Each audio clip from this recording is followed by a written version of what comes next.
नमस्कार दोस्तों, मैं डॉक्टर कैलाश धाकड़, श्री आदियोगी हॉस्पिटल मंगलवार। दोस्तों, यदि आपके गर्दन के आसपास की एरिया में दर्द रहता है या फिर गर्दन के आसपास की मांसपेशियों में अकड़न रहती है तो इसको इग्नोर नहीं करना चाहिए, क्योंकि गर्दन के आसपास की एरिया में दर्द होना और गर्दन की मांसपेशियों में अकड़न आना सर्वाइकल स्पॉन्डिलोलाइटिस के लक्षण हो सकते हैं। दोस्तों, गर्दन में यानी सर्वाइकल स्पॉन्डिलोलाइटिस के लक्षणों की यदि बात करें तो शुरुआती लक्षणों में कई सारे सामान्य लक्षण देखने को मिल सकते हैं, जिसमें से गर्दन के दोनों साइडों में दर्द होना एक सामान्य लक्षण है। जब भी आप गर्दन के पीछे की साइड में अपने हाथ से खुद हाथ लगाकर देखोगे तो वहां की मांसपेशियों में एक गिठान की तरह बंध जाना, वो भी एक सर्वाइकल स्पॉन्डिलोलाइटिस का सामान्य लक्षण हो सकता है। इसके अलावा गर्दन के दोनों साइडों में दर्द होता हुआ दोनों कंधों में दर्द आ सकता है, दोनों हाथों में दर्द आ सकता है। यदि आपके सर्वाइकल रीजन में डिस्क बल्ज बना हुआ है तो उस स्थिति में जिस साइड में आपके बल्जिंग होती है उस साइड के हाथ में पेन आ सकता है, उस साइड की हाथ की अंगुलियों में दर्द आ सकता है। इसके अलावा एक हाथ में कमजोरी आ सकती है, हाथ में सेंसेशन आ सकता है और पूरे हाथ में झुनझुनी भी रह सकती है।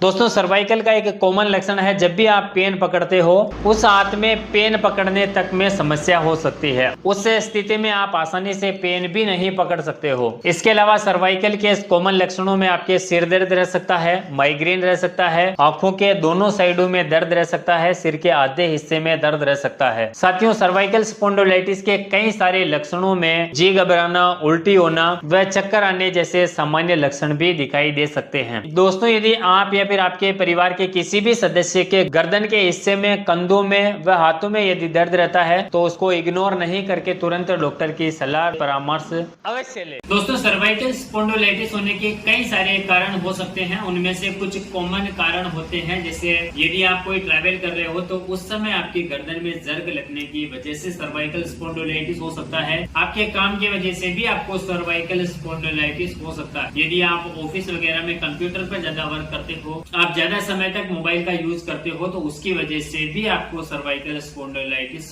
हो सकता है। कई बार सोते समय मोटा भारी तकिया लगाने की वजह से सर्वाइकल स्पॉन्डिलोलाइटिस हो सकता है। अधिकतर महिलाओं में सर्वाइकल स्पॉन्डिलोलाइटिस सिलाई का कार्य गर्दन को लंबे समय तक झुकाकर कार्य करने की वजह से होता है। कई बार आवश्यकता से अधिक वजन ढोने के कारण भी सर्वाइकल स्पॉन्डिलोलाइटिस हो सकता है। इसके अलावा भी कई सारे कारण हो सकते हैं, जैसे गर्दन के हिस्से में सिस्ट हो जाना या फिर ऑस्टियोआर्थराइटिस के कारण, गठिया के कारण व बॉडी में वीकनेस के कारण, B12 की कमी के कारण भी सर्वाइकल स्पॉन्डिलोलाइटिस हो सकता है। यदि आप या फिर आपके परिवार के किसी भी सदस्य को गर्दन के हिस्से में, गर्दन के आसपास की मांसपेशियों में दर्द रहता है तो उसको इग्नोर न करके समय रहते उसका उचित इलाज करवाए, अन्यथा भविष्य में आपको भारी जोखिम का सामना करना पड़ सकता है।